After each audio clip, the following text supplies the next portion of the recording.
petardos que vinieron a Junior.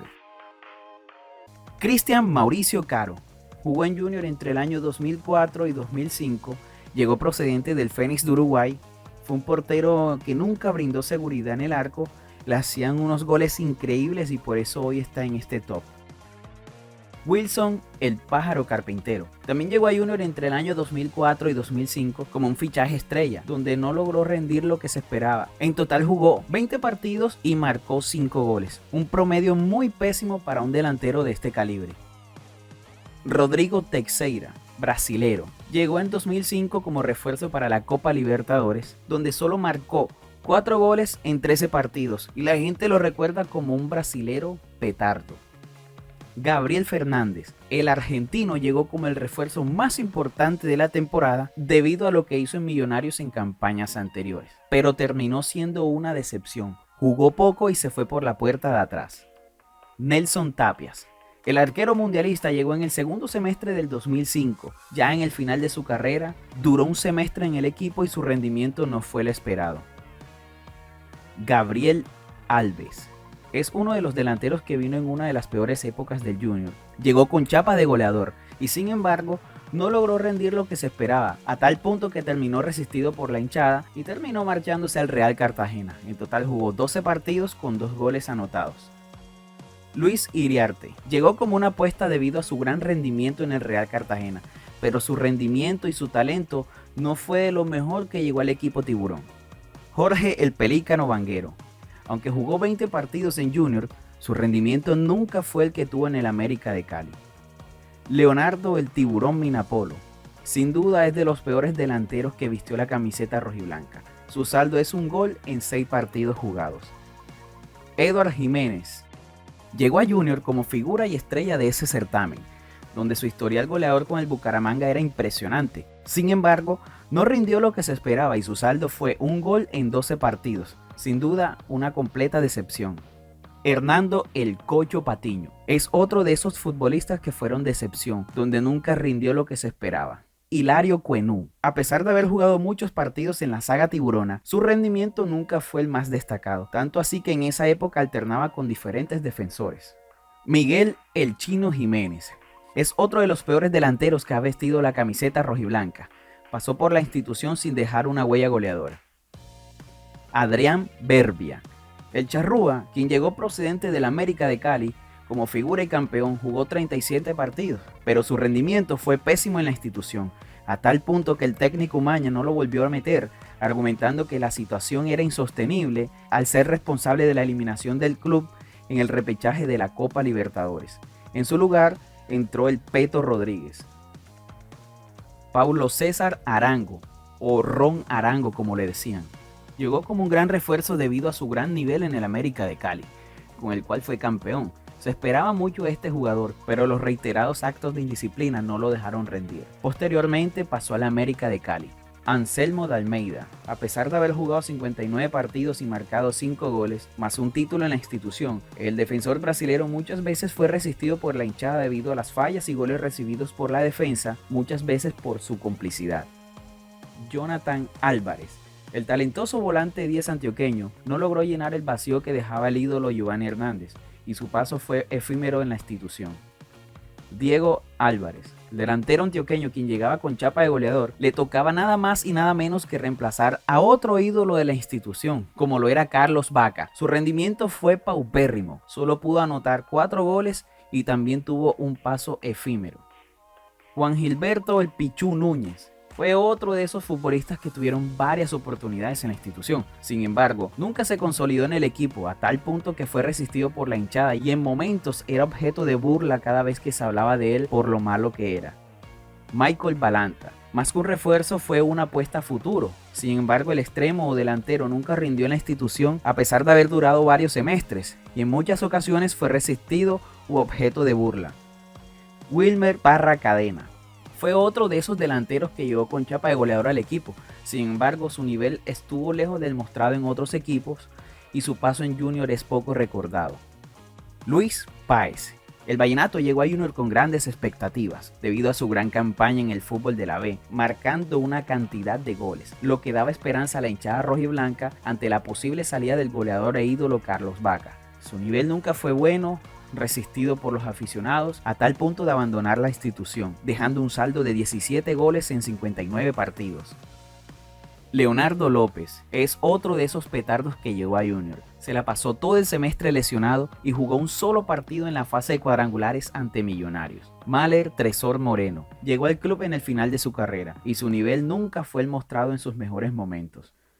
Michael Ortega llegó como figura y rueda de auxilio ante la falta de un 10 en la institución. Al principio tuvo destellos de aquel Ortega que se dio a conocer en el Deportivo Cali y en la Selección Colombia Sub-20, pero la indisciplina y falta de entrega hacia el equipo hizo que no rindiera lo esperado. Al final el técnico Alexis Mendoza lo sacó del club. Félix Noguera.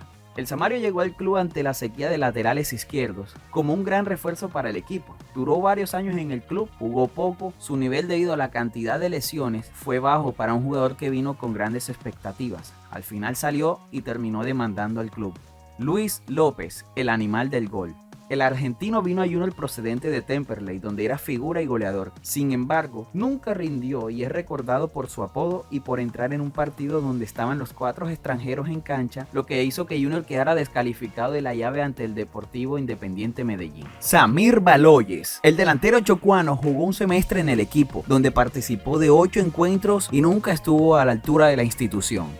David Balanta, o Malanta como es conocido por muchos, llegó al equipo gracias a sus buenos rendimientos en las selecciones colombianas juveniles e incluso participó de los Juegos Olímpicos de Río en el 2016, pero lamentablemente nunca se consolidó en la saga tiburona, siendo un jugador inseguro, torpe, de errores que costaban goles y pérdidas de puntos. Jonathan Ávila. Junto a Balanta fue de esos defensores que llegó al equipo pero nunca se logró consolidar a pesar de estar varios años en la institución. Sebastián Toro. El chileno solo estuvo 5 meses en el equipo, nunca se adaptó a la ciudad y al club, al final terminó siendo descartado para la siguiente temporada. Faber Cañaveral. Vino para la temporada 2016, su nivel nunca fue el mejor, jugó pocos partidos y no se logró consolidar en el equipo. Lewis Ochoa, el lateral derecho del cual muchas veces se dijo que era el mejor lateral del fútbol colombiano, llegó al club en 2017 y su nivel estuvo por debajo del conocido. Jonathan Estrada. El talentoso creativo vino ya en el final de su carrera, bajo el mando del técnico Gamero. Nunca rindió lo que se esperaba y solo duró un semestre. Robinson Aponzá. El extremo llegó dando buenas pinceladas de fútbol, ilusionando a la hinchada tras el vacío dejado por Vladimir Hernández, pero al final fue un fiasco y terminó siendo relegado. Hoy en día juega en el fútbol del Salvador. Rafael Carrascal. Jugó poco y nada en el club. Su paso fue efímero. Fue separado del equipo gracias al accidente de tránsito en el que estuvo involucrado estando en estado de embriaguez. Iván el Bebé Rivas. Vino como una gran apuesta debido a la cantidad de goles anotados en Patriotas. Casi nunca jugó. Su nivel no estuvo a la altura del equipo. Salió del club y en sus bolsillos se llevó 2 torneos locales y una Superliga.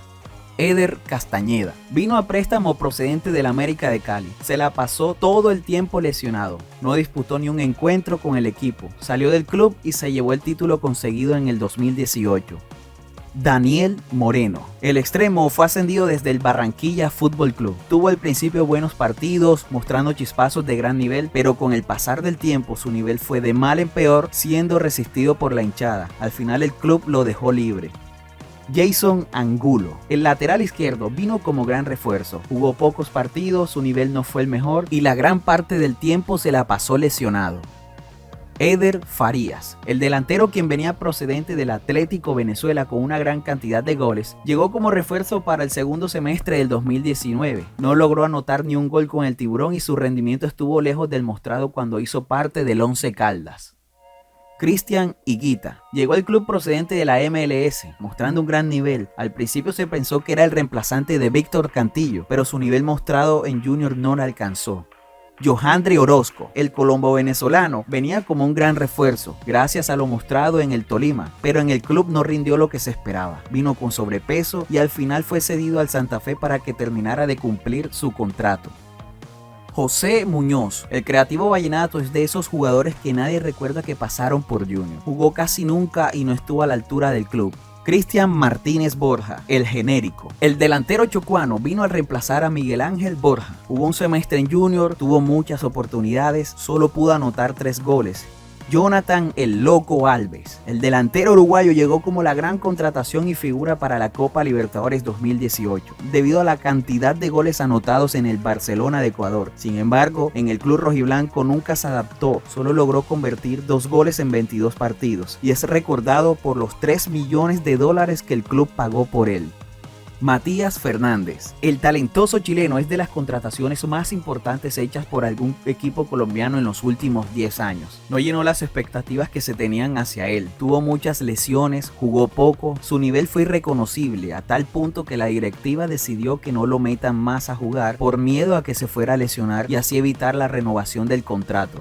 Edwin Cetré duró muchos años en el club, alternando entre titular y suplentes. Al principio mostró destellos de calidad, pero nunca llegó a consolidarse y ser indiscutido en el equipo, a tal punto que se volvió de esos jugadores objetos de burla y era silbado en el estadio.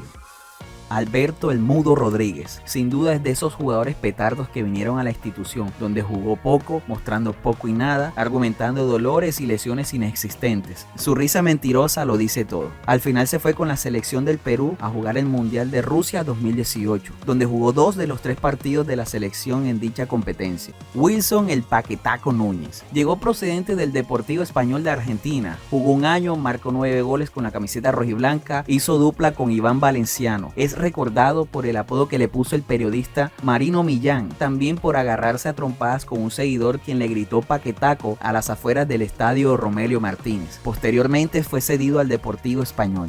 Lucas Fantini, el jugador argentino, jugó 4 partidos con el Junior y solo se recuerda el pase que dio en la Bombonera para que el Ferry Zambrano anotara en el empate a 1 ante Boca Juniors en la Copa Libertadores 2001. Pablo Rojas llegó en el segundo semestre de 2023, siendo figura en su antiguo equipo, el Jaguares de Córdoba. Pedido por el Bolillo Gómez, fue de esas contrataciones extrañas que llegan a la institución. Con el técnico anterior jugaba casi todos los partidos, pero no era un jugador que se destacara o aportara mucho en el ataque tiburón. Tras la salida del Bolillo Gómez y la llegada de Arturo Reyes, no gozó de muchas oportunidades y al final no fue tenido en cuenta. Carlos Sierra llegó procedente del América de Cali como una de las grandes contrataciones de cara a las competencias que tendría el cuadro tiburón. Fue un jugador de nivel irregular en los 2 semestres que estuvo en la institución. A pesar de que jugó muchos partidos en el primer semestre, nunca fue titular indiscutido y ya para el segundo semestre solo disputó 22 minutos, equivalente a 2 partidos disputados. Omar Albornoz llegó a Junior procedente del Deportes Tolima a principios del 2022 como uno de los mejores refuerzos debido a lo mostrado en su anterior equipo.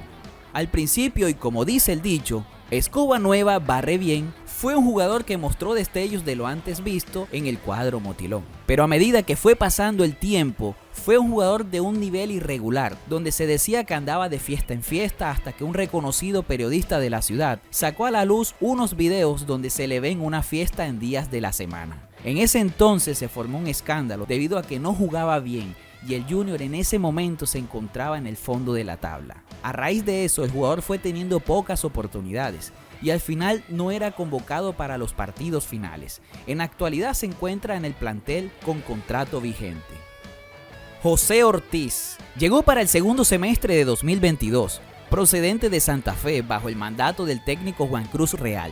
Pero según varios medios, su contrato en Junior tenía cláusulas, ya que el jugador cuando actuaba en su antiguo club tenía fama de ser una persona amante de la noche. En su primer semestre tuvo mucha regularidad durante todo el torneo, pero ya para el segundo semestre fue un jugador que no mantuvo el nivel y regularidad mostrada en el torneo anterior, donde no brindaba seguridad en la zaga y muchas veces cometía errores defensivos. A esto se le suma el escándalo que hubo en la plantilla, donde según varios periodistas fue captado con otros compañeros de rumba. Al final el club lo prestó al Deportivo Independiente Medellín. Edwin Velasco vino procedente del América de Cali y gracias al gran nivel mostrado en el conjunto escarlata, donde fue bicampeón, llegó al cuadro rojiblanco con una lesión muscular, la cual retrasó su debut aproximadamente 2 meses, pero lamentablemente el jugador durante su primer semestre en el plantel fue más lo que estuvo lesionado que dentro de una cancha, y así se la pasó todos los semestres en los cuales estuvo en Barranquilla. su nivel no fue ni sombra al mostrado en su antiguo club. Al final de su último torneo en el cuadro tiburón, era alineado porque en el plantel no había más laterales izquierdos, lo cual hacía que el técnico improvisara con Albornoz, Inestrosa, Haidar o Jorge Arias. Fernando Uribe es de estos jugadores que uno no quiere meter en este listado.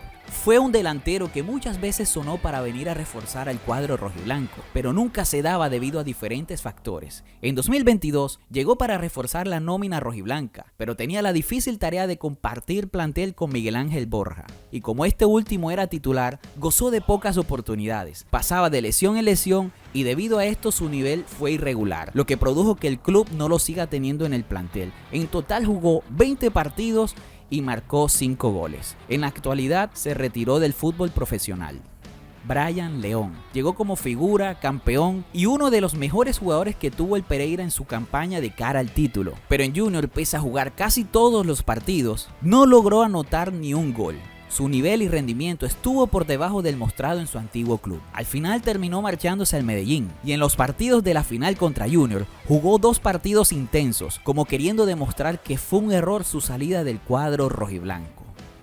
Juan Fernando Quintero, el Judas o mercenario. A la institución llegaba un jugador el cual no jugaba desde el 17 de octubre de 2022 con su antiguo equipo, el River Plate de Argentina, donde en su última campaña jugó 19 partidos de 27, de los cuales en 9 fue titular y los otros 9 fue alternativa, para un total de 780 minutos jugados, 1 gol y 5 asistencias, más 5 en los que estuvo lesionado por problemas musculares. En el Junior jugó 6 partidos por liga y 1 por Copa Sudamericana. Su último encuentro se dio en la 8ª fecha en la derrota de Junior 2-1 ante el Envigado. Debido a su lesión muscular, otra más de las que sufrió en River, hizo que el jugador dejara el equipo a mitad de torneo, donde nunca más volvió a jugar con la camiseta rojiblanca. Se presentó en la pretemporada declarando que él tenía contrato con Junior, el cual iba a respetar, pero su salida caprichosa se dio en plena pretemporada, debido al que el entrenador de turno, Hernán Darío "El Bolillo" Gómez, no lo alineó de titular en uno de los partidos amistosos, debido a que no lo veía bien tanto física como futbolísticamente, y que lo iba a ir llevando de a poco, y es donde corrió como niño caprichoso a quejarse con papá, en este caso con el señor Fuad Char, el máximo accionista de Junior, argumentando que no estaba bien y no se sentía cómodo en el plantel. El paso de Juan Fernando Quintero en Junior quedará marcado como uno de los negocios más petardos que pudo hacer la institución y el jugador más desagradecido que pudo venir al club, donde jugó poco y al final se burló de todos los que lo arroparon. Yorleis Mena llegó a Junior en 2016, donde jugó 6 encuentros, de los cuales 1 fue completo y en los demás entró en los segundos tiempos, para un total de 215 minutos jugados, 0 goles, y lo más destacado que tuvo en sus días como jugador rojiblanco fue un accidente de tránsito con varios vehículos. En la prueba de alcoholemia el resultado revelado fue 2º grado de embriaguez y por tal motivo le fue suspendida la licencia por 5 años y multa económica de aproximadamente 8 millones de pesos. Jaime Córdoba. No sé si muchos recuerdan el paso de este jugador por el cuadro rojiblanco. Llegó a Junior en el año 2009. Donde fue declarado como el jugador revelación del 2008 y destacado por la FIFA como uno de los jugadores que podría alcanzar el estrellato rápidamente. Pero aquí en Junior fue todo lo contrario. Rindió poco y a pesar de tener un sueldo importante, declaró que su lugar en el fútbol era el América de Cali, donde terminó marchándose y teniendo problemas de disciplina. Erwin "El Alpinito" Carrillo. El Samario se vistió de rojiblanco en el primer semestre del año 2007. En una época donde la institución traía más de 10 jugadores y así como venían, así se iban. Su saldo en Junior fue 4 partidos jugados, 0 goles y entra al grupo de jugadores que nadie recuerda que vistieron la camiseta tiburona. Alberto Gamero.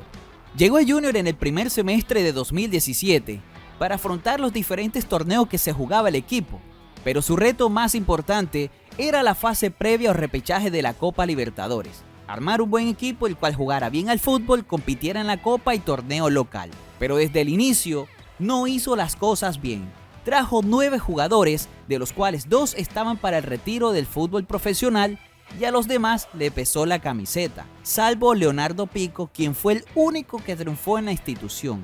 Era un equipo que nunca jugó bien al fútbol. Pasamos pena en la Copa Libertadores, donde nos eliminó Atlético Tucumán. En la liga éramos colero del campeonato. A eso súmale los rumores de que los jugadores le estaban haciendo la cama para sacarlo. En total, sus días como entrenador rojiblanco fueron menos de lo que se esperaba. Y sus números en la institución son 14 partidos dirigidos, 6 victorias, 3 empates y 5 derrotas. Fue sustituido por el técnico Julio Comesaña. Santiago El Sachi Escobar llegó para el primer semestre de 2008 con la difícil tarea y misión de sacar a Junior de la zona de descenso. En ese equipo que dirigió se encontraba nada más y nada menos que el fichaje de Giovanni Hernández, pero ni teniendo al príncipe se le dieron las cosas. Su saldo fue 1 victoria y 6 derrotas consecutivas. Alexis García, gracias a sus grandes campañas como técnico de La Equidad, llega a Junior en el primer semestre de 2013. Y más que una apuesta, era tratar de dar un salto de calidad para el cuadro rojiblanco. Sin embargo, su dirección técnica en el equipo tiburón fue pésima, dejando al equipo en el puesto 12 de la tabla, quedando por fuera de los cuadrangulares, con un saldo de 6 partidos ganados, 4 empatados y 8 perdidos. Tiempo después, declaró que su peor error fue dejar La Equidad y venir a dirigir a Junior. Giovanni Hernández, el príncipe, llegó en el segundo semestre de 2016 tras la salida de Alexis Mendoza, con la misión de llevar al club nuevamente a la final del fútbol colombiano, ya que el equipo venía de ser subcampeón, pelear en la Copa Sudamericana y Copa Águila. Pero lamentablemente no se le dieron los resultados. El equipo no jugaba bien, quedó por fuera de los cuadrangulares, quedando en la posición número 11 con 7 partidos ganados, 7 empatados y 6 perdidos. En la Copa Águila, pese a llegar a la final, el equipo perdió los 2 partidos de la final ante Nacional. En el ámbito internacional, el equipo quedó eliminado en cuartos de final de la Copa Sudamericana ante el Chapecoense, lo que originó su destitución.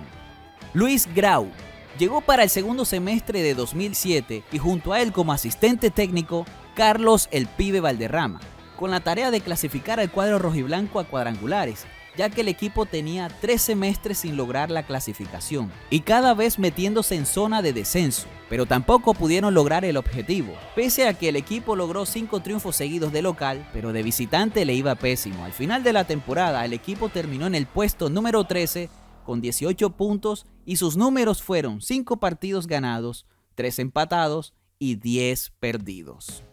Dusan Draskovic llegaba a la institución para reemplazar a su alumno, Dragan Miranovic, quien venía de ser subcampeón con el cuadro tiburón. Fue nombrado para el segundo semestre de 2013 y su misión era seguir el mismo trabajo que dejaba el anterior técnico. Pero su dirección en la institución fue fugaz. Dirigió 4 encuentros, de los cuales ganó 1, empató 1 y perdió 2 con goleadas incluidas. Al final la directiva lo despidió del cargo y en su reemplazo llegó Jorge Luis Pinto.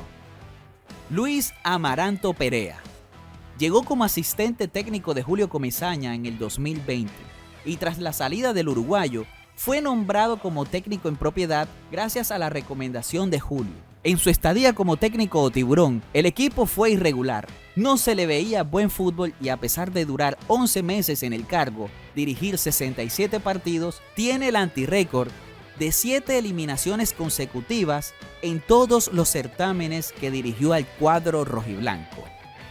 Hernán Darío El Bolillo Gómez llegó como bombero y rueda de auxilio al coger el desastre dejado en su momento por Arturo Reyes. El equipo matemáticamente estaba eliminado y por poco lo clasifica a los cuadrangulares. Pero todo cambió para el segundo semestre. Se esperaba mejoría y buenos resultados del equipo, que había sido armado por él. Pero tras 5 fechas, 3 empates, 2 derrotas, la sorpresiva eliminación de la Copa Betplay a manos del Cúcuta fue el detonante para su salida del cuadro rojiblanco. Y sus números durante su dirección técnica son 7 victorias, 7 empates y 6 derrotas. Salvador Capitano es de esos técnicos que nadie recuerda que alguna vez dirigieron a Junior. Llegó a la institución para reemplazar a Norberto Pelufo en septiembre del 2001. Agarró al cuadro rojiblanco en la 9ª posición, pero su dirección técnica duró poco. Tras dirigir 10 compromisos, cosechó 3 victorias, 2 empates y 5 derrotas, dejando al Junior en el puesto 11 y eliminado de los cuadrangulares, lo que provocó su destitución. Oscar Quintabani llegó para el primer semestre de 2011 y su reto más importante era la Copa Libertadores de ese año, cupo que se había obtenido tras ser campeón en el primer semestre del 2010. En la fase de grupos, el equipo ganó el grupo por encima de Gremio de Porto Alegre, con 4 partidos ganados, 1 empatado y 1 perdido. En la segunda ronda quedó eliminado de manera sorpresiva a manos de Jaguares de Chiapas, pero en el torneo local fue un desastre. El equipo quedó eliminado en el puesto 19 con 5 partidos ganados, 4 empatados y 9 perdidos, con menos 10 en la diferencia de gol. Sin duda, una de las peores campañas de la institución. Si te gustó este video, dale like, comparte y suscríbete. Si crees que hicieron falta más jugadores, déjamelo saber en la caja de comentarios. Esto es Club Rojiblanco.